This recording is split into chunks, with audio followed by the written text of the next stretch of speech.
परम पिता परमात्मा पूर्ण ब्रह्म कबीर परमेश्वर जी की असीम कृपा से आज हम सबको ये सत्संग सुनने को मिला। बहुत ही पुण्यकर्मी प्राणी को मनुष्य शरीर प्राप्त होता है। उससे भी पुण्यकर्मी प्राणी वो है जो सत्संग प्राप्त कर लेता है। पुण्यात्माओं, आप सभी उन विशेष पुण्यात्माओं में से हो। परमात्मा की आप विशेष प्रियात्मा हो जो सत्संग सुन रहे हैं। सत्संग में आने से हमें ज्ञान होता है कि हमारा जन्म हुआ किस लिए, हमारा जन्म हुआ तो मृत्यु क्यों हो रही है। हम सारा जीवन जिन भी वस्तुओं को कलेक्ट करने में लगा देते हैं,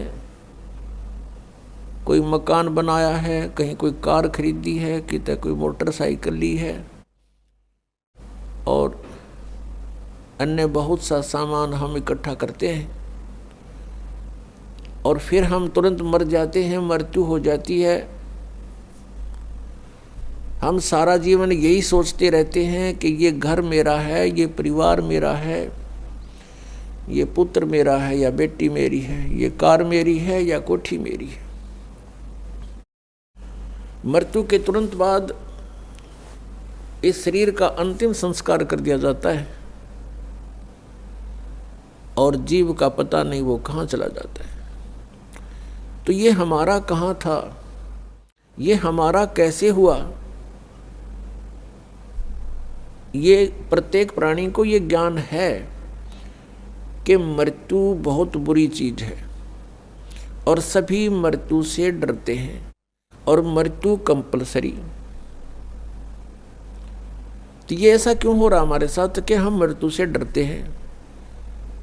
अपने शरीर की रक्षा के लिए हम अपने इस प्रॉपर्टी को भी बेच करके ट्रीटमेंट पर लगाना उचित समझते हैं ताकि हमारा जीवन बना रहे।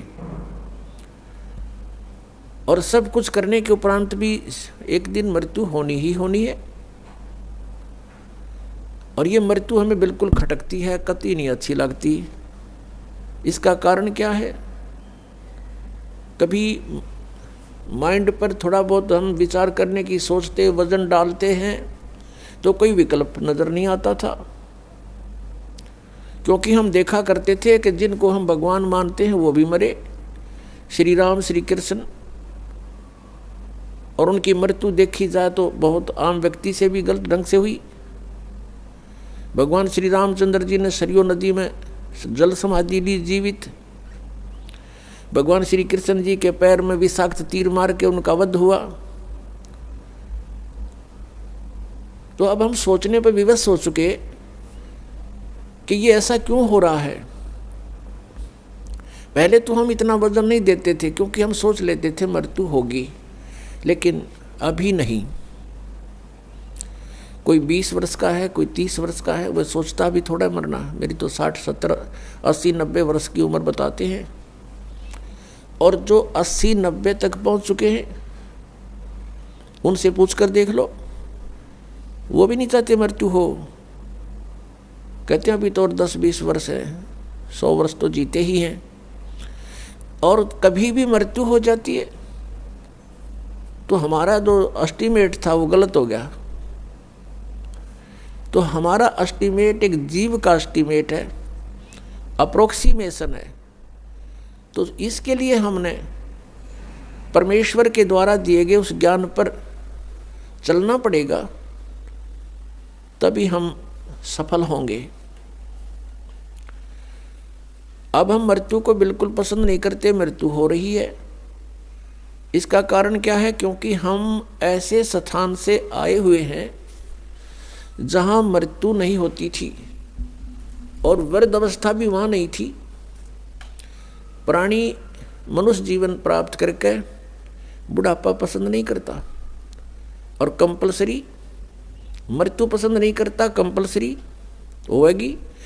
तो ये वहाँ नहीं थी जहाँ से हम आ गए अपनी गलती करके। अब चाहे कोई 70-80 साल वर्ष का हो गया है, वो भी नहीं सोचा मैं युवा दिखाई दूं, और किसी अच्छा कोई सेठ है या कोई राजनेता है, पैसे का ब्योंत है, विदेशों में जा करके, फॉरेन में जाके और पूरी अपनी स्किन वो कराते हैं चेहरे की, दोबारा उसकी बढ़िया मेकअप बनवा का, सर्जरी करवा के, और युवा दिखाई दूं। कितने दिन हो गया सर्जरी कामयाब, और फिर कभी गोली से मारा जा, एक्सीडेंट दुर्घटना मर जाता हुआ रहेगी, मेकअप बड़ी बनाई।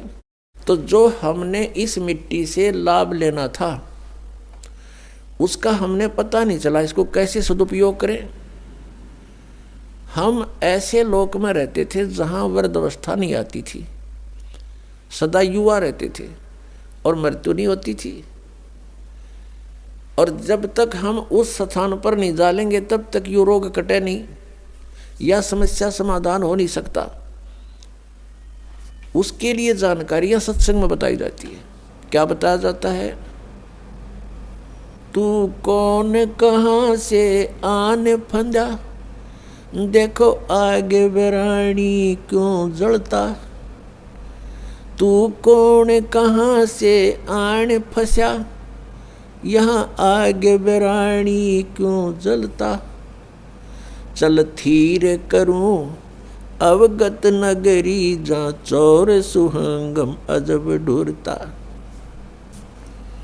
क्या बताते हैं कि तू कहाँ से आके फंस गया और यहाँ बिरानी आग में जल रहा है, और परमात्मा कह रहे हैं कि चल तुझे वहाँ ले चलता हूँ जहाँ जीव कभी नहीं मरता। उस लोक में चलो जहाँ जाने के बाद फिर कभी मृत्यु नहीं होगी। वो सत्यलोक है।